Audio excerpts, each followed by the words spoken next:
Magandang gabi, Tarlac City! At welcome po sa isang espesyal na edisyon ng Tarlac City Talakayan with Mayor Cristy. Kaya naman, we will start this special episode differently. Fast talk po muna tayo. We have 5 Q&A question para sagutin po muna natin, Senator. Sen, are you ready? Good evening po and thank you for having me. Yes, Sen. Hindi ho ako dapat kabahan, ano? Yes, Hindi naman po siguro. Wala naman. Mild lang. hindi severe. Okay. Sir, first question, Sen. Tiger or Tamaraw? Tiger, definitely. UST Tigers tayo. Ayan. Kailangan ba tayong mag-cheer dito ng UST? Second, baker or barista? Definitely barista. I'm a certified barista of TESDA and that's one thing that I really love doing, yung making coffee concoctions. Oh, yes. Sarap. Cinderella or the Hawk? Cinderella. Yung transformation and yung what I've gone through as a senator from number 40 plus before the surveys and then before the election, a year before the election, and then climbing up hanggang sa it came to a surprise to everyone after the 2016 elections that I became number 2 in the elections with 18,469,222 votes. Wow! Record breaker. Masipag po kasi kayo, Sen, masipag. And the people can feel your sincerity. Yeah. The fourth one is a boss or an employee? Employee. As a public servant, we wanted to be reminded who the real boss is. And that's the Filipino people. And with that mindset, you will be able to push yourself to the limits na, oy, meron akong boss na nagmamatsyag sa akin, may boss ako na naghihintay sa akin na mag-perform ako. So yun yung gusto kong mindset. I'm an employee of the people. Yan ang totoong public servant. Give up or have faith? Definitely have faith. Yan yung, if there's one thing in my life na I would share with anyone, any time of the day, that is my faith in God. And for me, doon na susukat at nadidefine ang isang karakter ng isang tao. Well said. Ang galing. Mga kababayan, isa pong karangalan na makasama at makapanayam natin dito sa Tarlac City, Talakayan with Mayor Cristy. At siya po ang dahilan kung bakit special ang ating episode ngayong gabi. Welcome to Tarlac City, Talakayan with Mayor Cristy, Senator Joel Villanueva. Isang malaking karangalan po sa akin, Sir Mayor, na makapunta muli dito sa Tarlac City. Ito yung unang pinuntahan ko, alam ko, after the elections. At hindi lang dahil ng number 1 tayo dito sa Tarlac, kundi dahil na rin po sa inyo bilang kapwa Tomasian. And I have seen your work, ma'am, and I would always say it, I'm in awe, namamangha pa rin ako sa mga ginagawa po ninyo. Kaya napakapalad po ng mga Tarlacenyo. Thank you, Senator. Maraming projects ang focus ni Senator Joel. Pero ang swerte natin na binisita po tayo muli dito sa Tarlac City since 2017. Senator Joel, ano po ang obserbasyon po ninyo sa Tarlac City ngayon? As I mentioned, I'm in awe, from the news that I've gathered during the pandemic, especially kasi sa pandemya doon mo makikita, sir, 'di ba, yung mga local government units paano nag-step up, and doon mo rin matetest kung meron silang binatbat o wala. Dito po yung ayuda pa lamang, I remember during the pandemic, yung relief operations, phase 1, phase 2, phase 3, hanggang phase 5 po kaagad Ang bilis po. Nakita ko sa Facebook. And then, I have mga kasamahan po natin, mga JIL people dito po sa Tarlac City who are very much appreciative dun sa mga efforts po ninyo. Tapos, when you look at the infrastructure, left and right yung ginagawa. If you look at the people of Tarlac, kanina pong umaga, nandito po ako para dun sa mga kasamahan natin na tupad beneficiaries. Damandama ko yung energy and positivity nila. So, nakikita mo talaga na pag yung sinasabi ng Biblia, yung when righteous leader is in the position, the people rejoice. And that's how I feel kanina na nakasalamuha ko yung mga tao dito sa Tarlac City. And I'm very proud na I'm also part of it. Sen, you are the angel sent by our Lord to help Tarlac City. You've been there for the longest time. Thank Hindi you, niyo po Mayor. kami pinababayaan. And for this, we are always grateful. Thank you po. kahit subsob sa pag-sponsor ng bills and resolutions, hindi pa rin nakakalimutan ni Senator Joel ang isa sa kanyang passion, ang basketball. Senator, you were part of the Philippine National Basketball Team, and what other teams pa po ang kinabibilangan nyo na? Opo, ang dating pangarap ko ay makalaro dati ng professional basketball, pero mukhang hindi po ako pinalo. But I'm just one step away because I was able to play sa UAAP champion team, yung UST Tigers, kaya po Tigers yung pinili ko. Naglaro po ako doon ng high school at college. Naglaro din po ako ng palarong pambansa, representing NCR, nag-champion po kami. Sasabihin ko na nga po yung taon, 1992, so medyo matanda na rin po ako. And then I also became part of the team ng Congress when I became the youngest member of the House. I was the Benjamin of the House of Representatives in the 12th Congress. So 12th, 13th, 14th Congress, member po ako. Tapos nung nag-test na po ako, naging member ako ng team ng Malacanang team.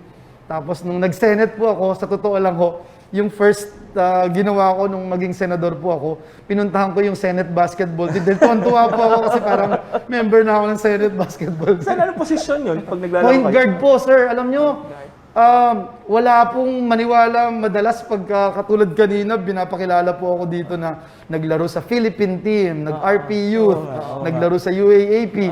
Pero my height is, di ba, parang vertically challenged. But you know, the good thing about it, and I can testify how hard work pays.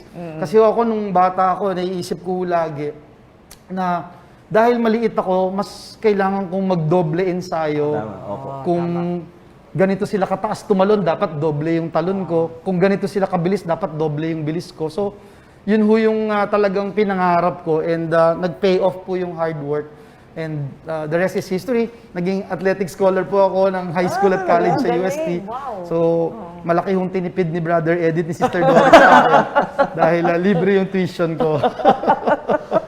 Sayang hindi tayo nagkasabay sa UST, Sen. Older ako. Very older. And gusto ko lang ikwento, Mayora, yung pagiging, sir, yung pagiging part mo ng isang team, it helps you kasi yung sa buhay natin ngayon sa public service, you have to work as a team. So sometimes you play as the captain ball, or sometimes you play as a role player in a team. Magandang mai-share yon doon sa team mo to make it work. And that's what I did when I was in TESDA, when I was at the helm of the Technical Education Skills Development Authority, and I would say na malaki po yung natulong. Coaching ninyo. Yeah. Okay. Clearly into sports si Senator Joel, specifically basketball. Kaya pala Tiger ang pinili ang sa first question. Dahil kayo po ang nagtapos sa University of Santo Tomas. Tama po ba, Senator? Oo, pareho kami ni idol ko si Mayora. Kaya sinundan ko po yung yapak niya. Sen, ako po ang mga sa inyo. Si Mayora dun sa Commerce Building, meron siyang ano dun eh. May isang chamber dun na nakapangalan sa ano. Talaga po? Baka maniwala Sinundan ko. How I wish. Kaya ganyan na namumutawi ang love po ninyo, Senator, lalo na sa mga taga Tarlac City. Yes. Ganyan ang turo sa atin sa UST. All love, live to love, truth in love. Dala-dala rin ni Senator Joel ito hanggang sa kanyang trabaho. Alam po ninyo, noong siya ay naging chief ng TESDA sa 5 taon, nag-aral siya mismo ng Advanced Food and Beverage Services. Baking po ba o pagiging barista? Barista, no? There's a big difference between yung baking and barista. But a lot of people would be confused doon sa barista tsaka bartender. Yung bartending po, about alak. Ako ho, mahilig ako sa kape, so barista. Hindi ho ako mahilig sa alak. But yung bartending, yun naman yung mga mixture of different wines and the drinks, etc. Yung barista, ang kagandahan po is anything that has to do with different coffee concoctions in preparation, whether it's hot or cold, yung pagtitimpla, paghahalo ng kung ano-ano dun sa kape, yun po yung pinagdalubhasaan ko. Noong ako yung nasa TESDA dahil napakasarap po kasi Gusto ko rin na mayroon akong fallback position pagkatapos nitong public service natin. Pwede tayong maging empleyado sa mga coffee shops pag nagtayo si Mayor ng coffee shop. Alam ko maraming tinatayo si Mayor ng mga mga masa na para makalikha ng trabaho. So, mag-a-apply ako. Nako, then dapat coffee franchisor kayo niya. We will learn from your skills sa pagbabarista. This is you, Senator Joel. Walking the talk, ikaw nga po. At dahil dito, marami pa ang naging accomplishments ng TESDA nung kayo ay chief. Ano po ang pinaka-significant sa mga ito? Wow, that's a good question. I would say the most significant would be the elimination of stigma of tech-book sector. Because during that time, pag sinabi tech-book, laging tech-book ka lang. Parang pag hindi ka magaling, tech-book ka. Pag hindi mo kaya mag-diploma, mag-tech-book ka. That's a bad stigma na I tried and did my best in eliminating that. No? So, ngayon, maraming mga kababayan natin, sumusweldo na mas malaki pa sa sweldo sa presidente ng Pilipinas, pero tech-book graduate sila.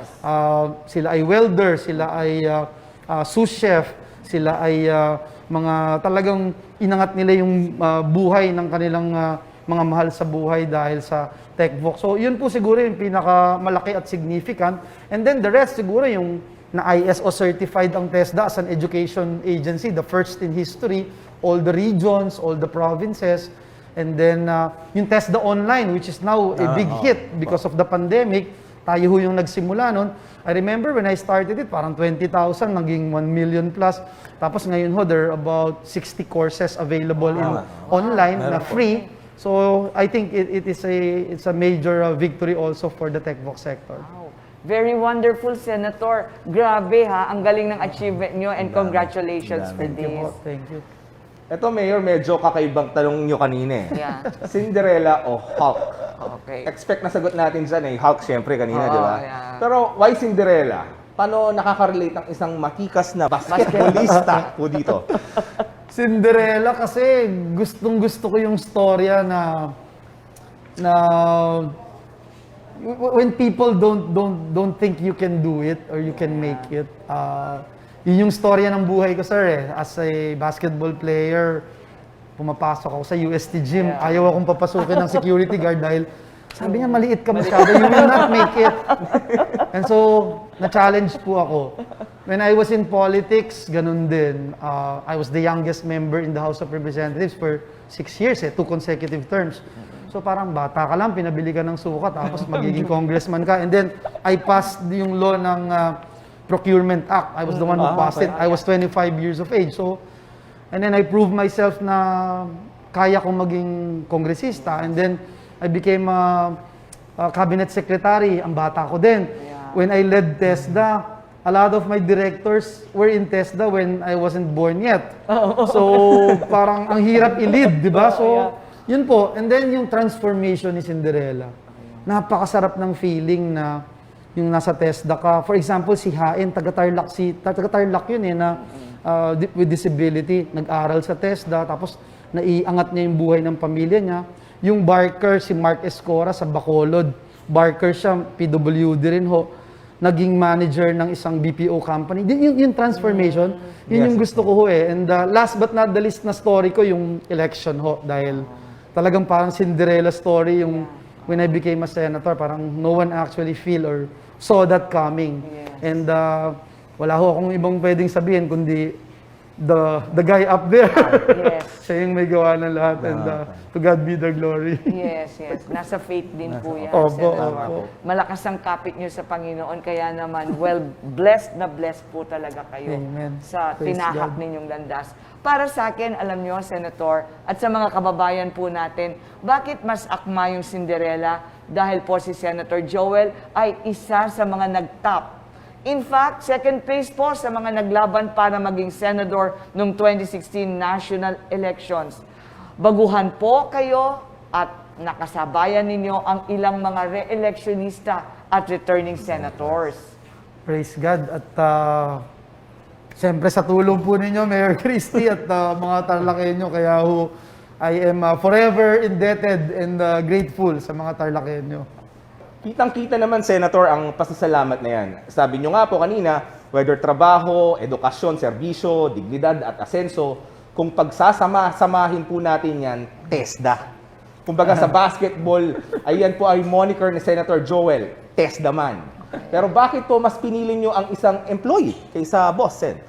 Napakasarap po kasi bilang isang public official to wake up in the morning and have that mindset na may kailangan kang pag-reportan na boss, may kailangan kang pagsilbihan na boss, binigay nila yung tiwala mo sa'yo. Gaya po nung example ko dito sa Tarlac, pag nakakakita po ako ng isang Tarlacenyo kahit sa ang sulok ng daigdig, kahit sa Amerika pa o sa Europa, I feel na may amo ako, na nakita ko, may boss ako na gusto kong i-report sa kanya kung ano yung ginagawa ko. Gusto ko siyang i-please.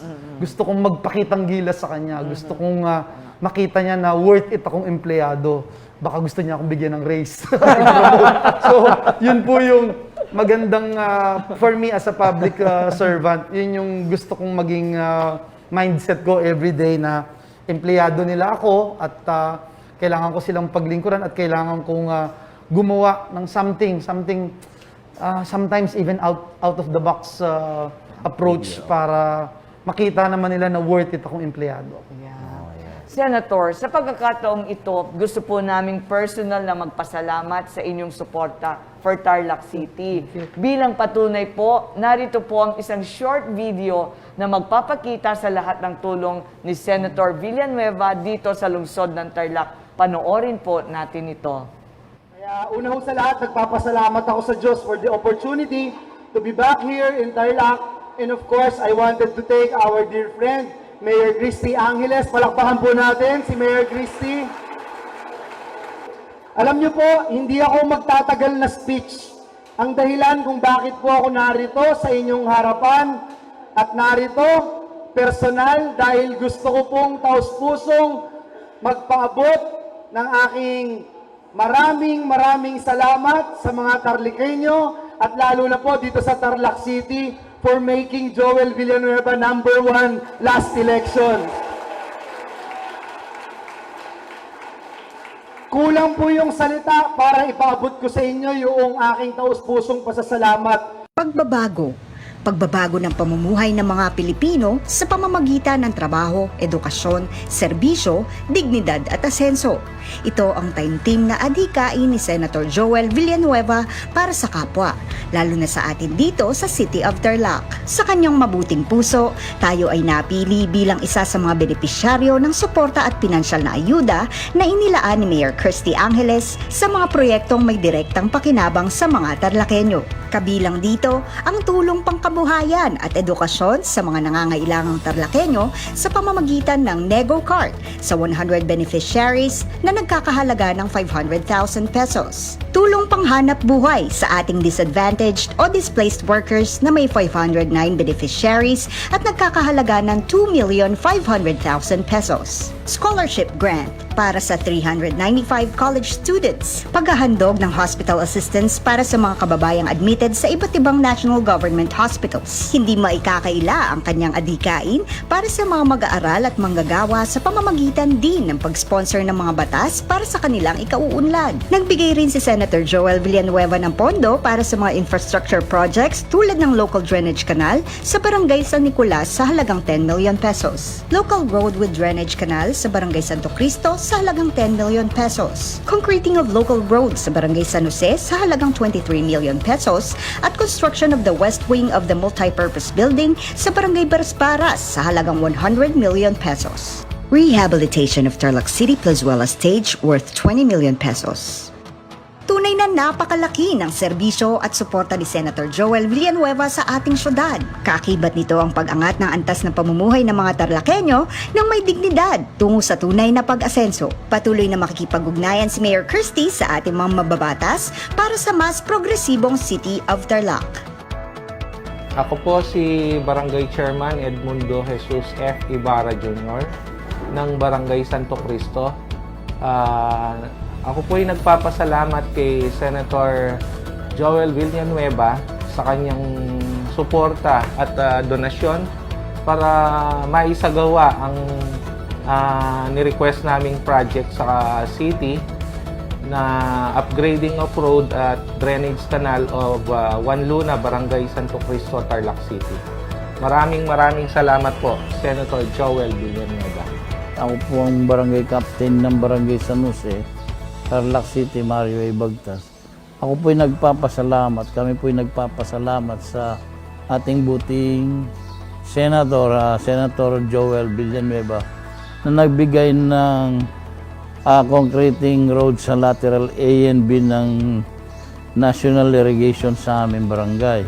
At sa aming buting mayora na si Cristy, nagpapasalamat din po ako sa kanyang pagtulong sa paghingi ng proyektong ito. Marami pong salamat, Senator Joel Villanueva. Thank you po. Mula po kay Mayor Cristy, the City Government of Tarlac, Sangguniang Panlungsod at sa lahat ng Tarlakenyo, maraming salamat po, Senator Joel Villanueva. Maraming salamat po. Nakakataba po ng puso, nakaka-humble po at higit sa lahat nakaka-inspire pa para makapagbigay pa tayo at makapaggawa pa tayo ng mga programa para makatulong po sa ating mga kababayan, especially dito sa Tarlac City. Maraming salamat po. Narinig po namin ang lahat ng inyong aspiration at madaming achievements and projects, Senator. Nakakapagpahinga pa po ba kayo ng sapat, Senator? I'm sure nakakapagod po ang inyong role as a Senator. Alam nyo, kanina may nagtanong sa akin kung puyat nga po ako. Sabi ko, hindi ako puyat kasi hindi naman ako nakatulog. Pero mas maganda na po yung walang tulog kaysa walang gising. Walang gising, tama po. Oo. But, seriously, importante yung pahinga, importante din po yung time with family. Talagang work-life balance. And yan yung ini-espouse din mo natin. And remember, when we passed that law, yung work from home law, nung pinasaho natin yan, wala pang pandemya, akala nila walang kwentang batas. But then, after the pandemic, parang lahat sila, thank God, there's work from home law.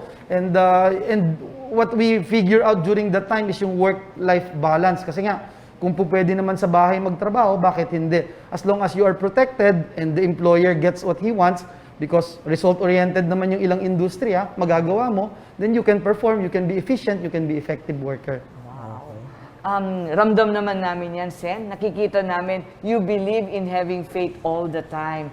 If you may kindly share to us, Senator, mayroong personal life experience po ba na lalong magpapapatatag sa inyong faith? Ako, Mayora, alam mo yung pinakamabigat na pinagdaanan ko itong nakaraang taon at yun yung pagpanaw ng aking pinakamamahal na ina at pinakamamahal na kapatid na in a span of few months, 2 months. Napakabigat ho. I don't know if there's a word to describe it because I felt I was struck by lightning twice in the same place.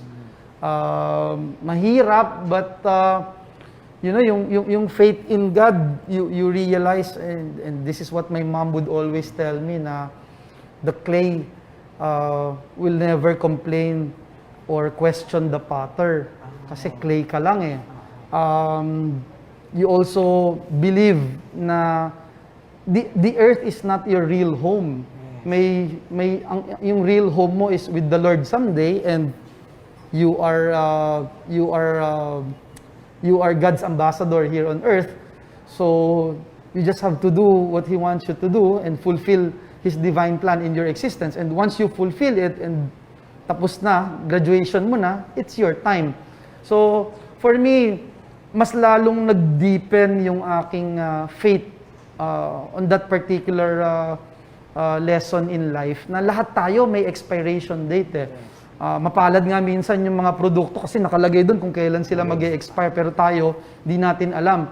Pero ang importante is alam natin na once it comes, ready tayo at kaya natin humarap doon sa Diyos na lumikha sa atin at nagmahal sa atin ng gayon na lamang, at kaya nating ipakita sa Kanya kasi wala namang nalilihim sa Kanya na worthy tayo at meron tayong karapatan talaga na magmana ng buhay na walang hanggan kasama siya. So, for me, yun yung pinakamalaking lesson na natutunan ko the past few days. And, I can admit din na hindi ganun pa rin ako totally over it.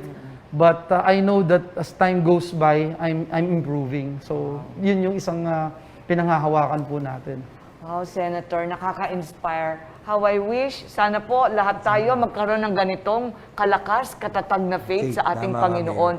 When you hear someone like Senator Joel talk about these things in life, para bang ikaw napapaisip ka rin ako ba, ganyan ba ang faith ko rin sa Panginoon? Lalo na pag ang pinag-uusapan is the life after. Yes. Talagang merong dapat dumating sa pagkakataon ng bawat isang individual na harapin niya yun Harapin niya yun yung expiration ng buhay Kasi kung hindi ka sigurado doon sa pupuntahan mo after life, wag mong isugal because life is not a gamble. Pagdating naman po sa anti-COVID-19 efforts, Sen, ano yung gusto niyong matupad? Gusto natin, siyempre, mabakunahan na as much as possible, no? Makuha natin yung 70% ng population, yung immunity herd. Pero siyempre, ang pinakagusto natin, makarebound tayo, yung makabalik tayo doon sa normal economic recovery, employment recovery. Nanawagan tayo sa DOLE to come up with the National Employment Recovery Strategy at tumugon naman po sila, nagpapasalamat tayo. So, binabalangkas po nila ngayon yung bawat rehiyon, bawat industriya, ano ba yung mga aspects dyan na po pwedeng gumawa at lumikha ng trabaho. And then, yung Tulong Trabaho Act na pinasa din natin, PET bill po natin, yan, guaranteed libreng training at garantisadong trabaho dahil yung trabaho na program ay galing sa industriya. So, pag tinrain sila ng industriya, gumraduate sila, nakapasa sila sa standards ng industriya, walang karapatan yung industriya na hindi sila i-hire. So, yun po yung mga programs na gusto nating ipagpatuloy at palawakin. Yung DTI, we were calling for another 24 billion pesos to save yung MSMEs natin dahil 99.6% of the negosyo all over the country, part ng MSME, pagka pati sila nawalan ng trabaho, may hirapan po tayo. That's 5.5 million workers in that particular sector. So, yan po yung mga gusto nating tutukan. But syempre, talagang ang priority is yung health. Tayo, mga Pilipino, meron tayong gamit, meron tayong mga hospitals. Kapapasa lang po nung doktor para sa bayan na hospital, bill po natin, PET bill natin. Magdadagdag po ito ngayong taon lamang ng about 5,000 doctors na nag-aaral na libre. Lahat po, sagot, tuition fee, dormitory, transportation, equipment, review fees, insurance, lahat po, sagot po yan. So, natutuwa ho tayo dyan and dapat talaga simultaneous tinututukan ho natin ito, na-evaluate natin yung ating mga ginagawa para sa ganoon, nag-i-improve po tayo because I believe there's always room for improvement. Sa follow-up ko lang, sabi niyo po, bakuna talaga ang kailangan po natin dito. Will you support or make a bill about mandatory vaccination for the population? Well, I would rather, first of all, I believe in the vaccines. Nagpabakuna na nga po ako at ini-encourage ko po ang lahat na magpabakuna. But I would still go doon sa educate than force anyone or ask everyone na, dapat magpabakuna ka. Otherwise, hindi kita i-hire, tatanggalin kita sa trabaho, etc. Parang for me, wag na tayo sanang dumating dun sa level na yon. Despite the fact that I also know that it could be a public health concern or public health issue. But ako, I'd rather stick by the Constitution, yung right of individuals to choose. And it is important talaga yung education. Let them realize na pag nabakunahan ka, you are far better dun sa walang bakuna. And yung education must continue at yan talaga, advocacy ko yan, gustong-gusto ko yan dahil kahit matanda ka na, kahit nasabihin mo na 80 ka na, 90 years old ka na, you can still learn And that's the beauty of education, it's dynamic. At it makes one excited about life. Yung may natututunan ka, pag matutulog ka sa gabi, parang ang sarap-sarap na, I am better than yesterday. Mas may natutunan ako, mas matalino ako ngayon kaysa kahapon. Okay. Alam mo, Sir Hensel, Senator Joel, bukas po ang Tarlac City at mga kababayan natin dito para suportahan po ang inyong mga adikain. Ano naman po ang mensahe ninyo para sa ating mga kababayan?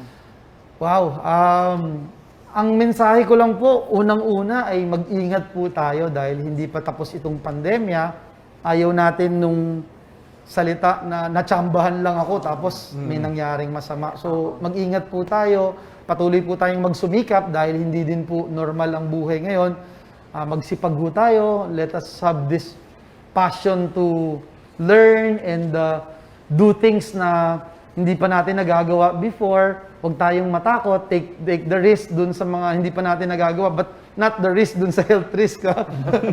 And siguro last but not the least, yung patuloy nating panampalatayahan ng ating Panginoong Diyos. Kasi yun po yung, dun tayo nagdodraw ng strength, dun tayo nagdodraw ng inspiration, dun tayo nagdodraw ng lakas ng loob to face tomorrow, yung ating pananampalataya sa Diyos na alam natin na ano man ang mangyari sa mundong ito, magbanggaan man ang mga planeta sa Milky Way Galaxy, hindi niya po tayo iiwan, hindi niya po tayo pababayaan. Kaya yun po yung aking mensahe sa bawat isa. At syempre, Mayor Cristy, sir, sa lahat ng bumubuo ng staff po ninyo dito sa program, sa mga Tarlakenyo, talagang taus-pusong pasasalamat po at manalig po kayo na dadalhin ko po ang inyong tiwala at pagmamahal sa akin at suporta sa akin doon sa Senado at sa bawat oras na igugugol ko sa pagtatrabaho, lagi ko pong iisipin ang inyong pagmamahal at suporta sa atin. Salamat po. Wow, ang sarap naman kausap Tama si nga. Senator. Oo nga We po. learned so many things from you, Senator. Yung una-una, yung faith mo sa Panginoon. Unwavering faith in God. Pangalawa, yung sinseridad ng pagmamahal mong makapaglingkod as a public servant.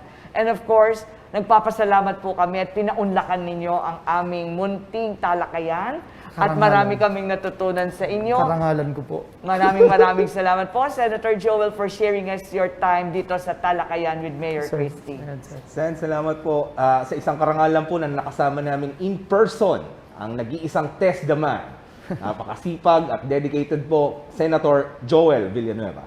At sa susunod, ang pinakahihintay niyong announcement of winners para sa ating raffle mula sa ating nakaraang episode.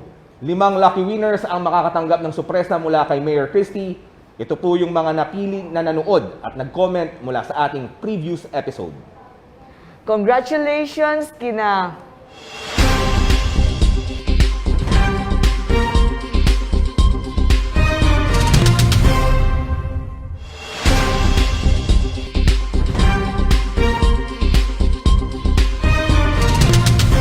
ugalain pong tumutok at i-like ang aking official Facebook page, Mayor Cristy Angeles, dahil mahahalagang balita at impormasyon ang inyong maaaring makuha at malay mo, isa ka sa mapipili at susunod na makakatanggap ng sorpresa mula po sa inyong lingkod. Hanggang sa susunod na edisyon ng Tarlac City Talakayan with Mayor Cristy. Ako po, si Ensel Kilig. Ako naman po, si Mayor Cristy Angeles. Stay safe, Tarlac City. Bawal po ang pasaway dahil mahalaga ang buhay. Patuloy po tayong magkaisa, bawat oras sama-sama hanggang sa susunod na edisyon ng Tarlac City Talakayan with Mayor Cristy.